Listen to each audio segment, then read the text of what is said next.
Hi, this is Steve Rigolosi, and tonight on Forgotten Mysteries, I have for you I, the Jury by Mickey Spillane. This is copyright 1947 by Dutton, and their Gilt, with a U, gilt-edged mystery imprint.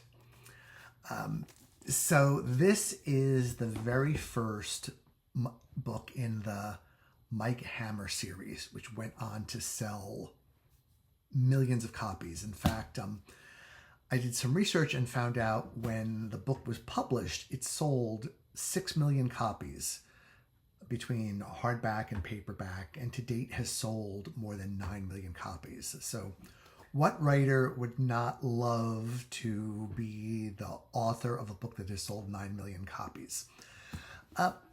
There's something interesting about this particular book that I have in my hand right now, and that is that it is a facsimile edition of the first edition. So it's exactly what the first edition was in terms of paper and size and design, except for just a brief notice on the copyright page and a note on the inside back flap. And it was published by Otto Penzler. Anyone who loves mysteries knows the name of Otto Penzler. And from what I could see, this was part of a series of facsimile editions, but I haven't really looked into what other facsimile editions are out there in the same Penzler imprint. The idea of the facsimile edition is that it is so hard to get your hands on a true first edition for a reasonable price that these are kind of a reasonable facsimile, or if you don't look too closely, you can kind of pretend that it is a first edition. Out of curiosity, I looked up prices, and it looks like a good first edition with a nice intact dust jacket, and the average price looks like it's about $1,000. So too rich for my money.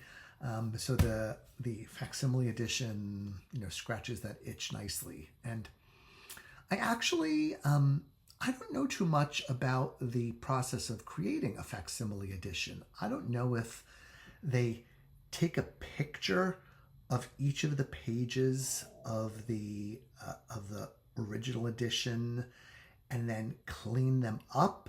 I don't know if they retypeset using the typeface and the other design elements. I don't know how they're done, but I'd like to know more.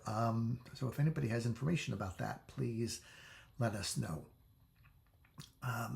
So not quite as good as having the first edition, but a reasonable facsimile. So I am a fan of Mickey Spillane. I've read quite a number of Mike Hammer books, and also the Tiger Man books and some of his standalones. And I like his no-nonsense approach to writing. I mean, I don't think it's fair to say Mickey Spillane is forgotten because he's, super well known, but I personally don't hear much about him in my travels or in my my in-person travels or my travels on the internet, in terms of looking up interesting articles or hearing discussions about particular writers. And I realized I had not read the first of the Mickey Spillane books. So I said, I've got to go back to where it all started. And that's what led me to pick up I, the Jury. So a couple of interesting stories about this book are that Spillane wrote it in a very quick period of time, and the publisher got it and thought, this may be a little too lurid. It may be a little too over the top, but we think there's an audience. And sure enough, they were right. Spillane was never much liked by the critics. he was probably considered too much of a populist or too non-literary, but some of the documentation that came with this book talks a little bit about that. And when asked how he felt about not being embraced by, the critics of the time, Mickey Spillane said, I don't have readers, I have customers. And by that he meant that people were paying him to give them a product that they wanted to read. And he had the talent for it. And he said, that's what I'm going to do. They're my customers. I suspect that James Patterson has exactly that same approach today. But due to his factory, is much more prolific than even Mickey Spillane was. So the plot here is pretty simple. It opens with Mike Hammer on the scene where a very close friend of his, a man who saved his life when they were in the service together, has been murdered pretty horribly. He's been shot in the stomach.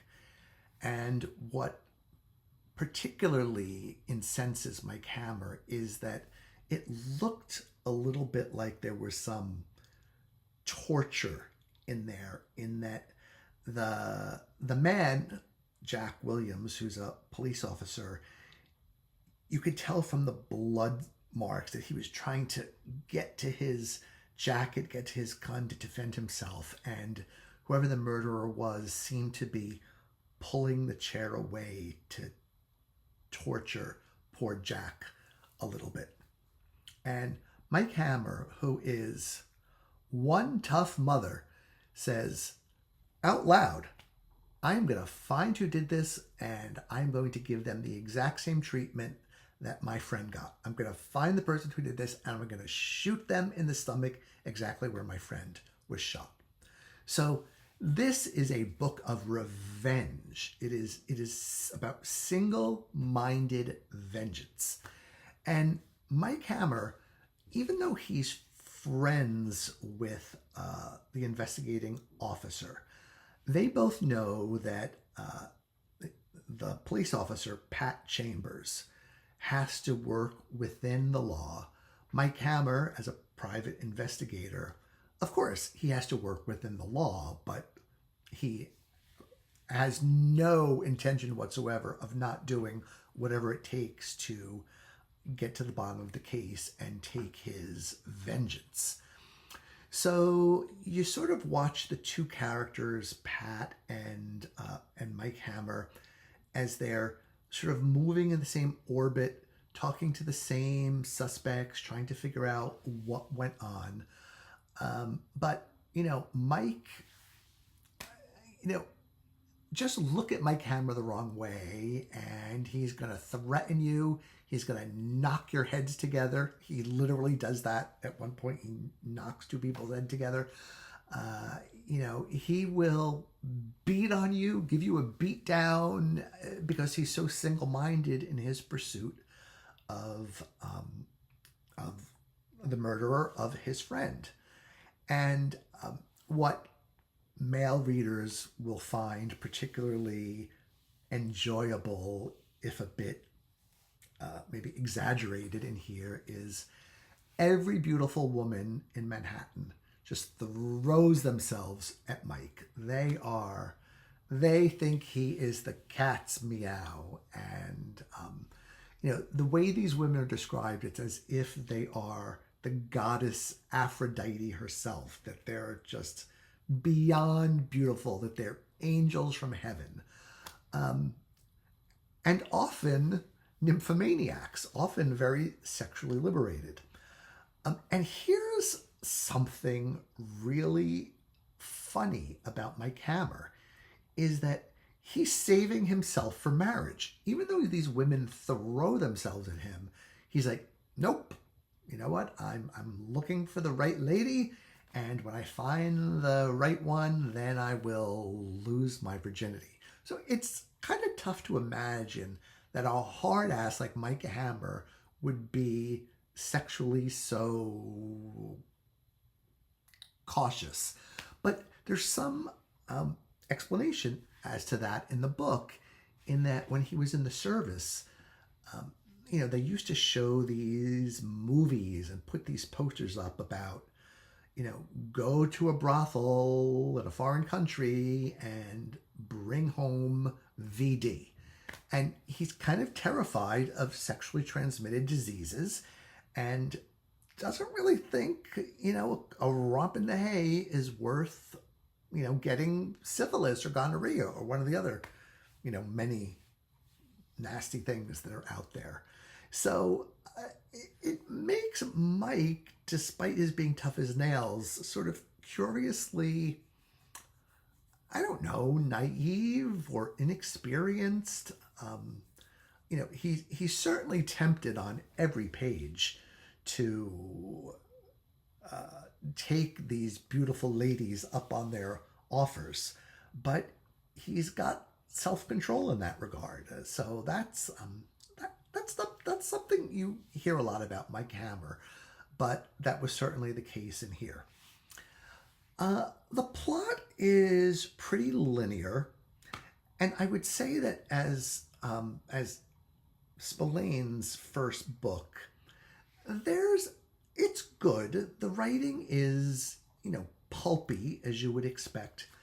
Some of the exposition is a little awkward. Some of the dialogue is a little awkward. Despite the fact that there's an investigation going on, there's not much, what would you call it, sort of excitement, except that bodies keep falling. Every 30 pages or so, another body falls until there are very few cast members left. And you can almost figure out who done it by virtue of the process of elimination.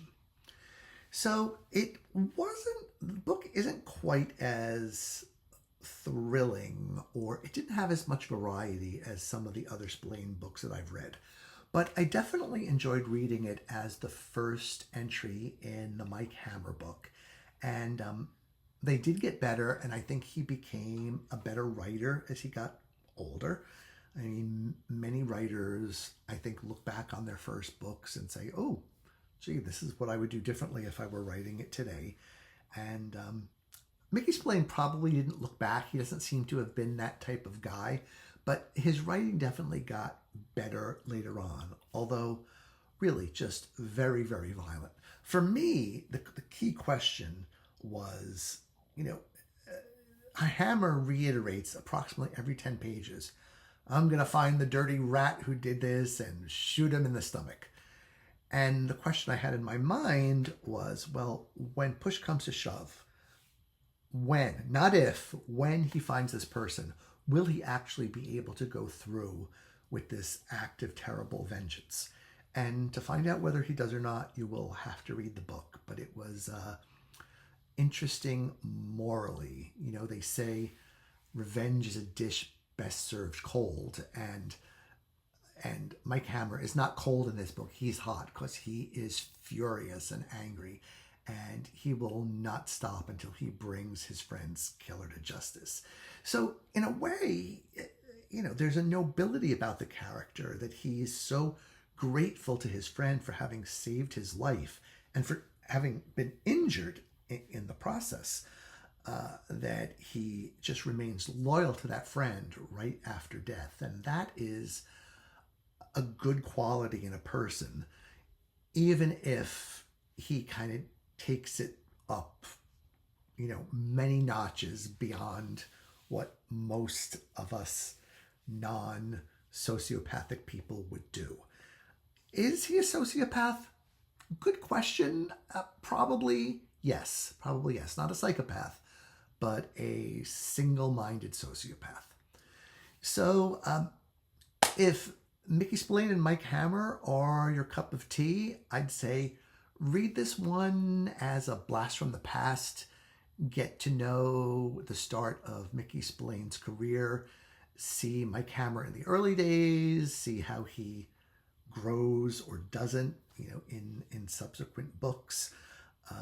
which I am lucky enough to have first editions of because I bought them when I was a teenager for a song at a garage sale, having no idea that they would someday become worth so much money in the antiquarian book market. So they're prized possessions. And I don't know, maybe someday I'll win the lottery and I'll buy a real first edition rather than just a facsimile.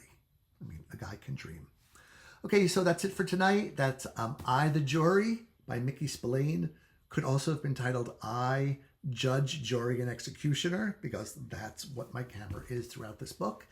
And if you pick up the facsimile edition, I hope you'll enjoy going back in time a little bit to feeling that really thick paper and seeing that typesetting and, just feeling what it was like to read a brand new book in the 1940s, at which time the cover price was $2.50.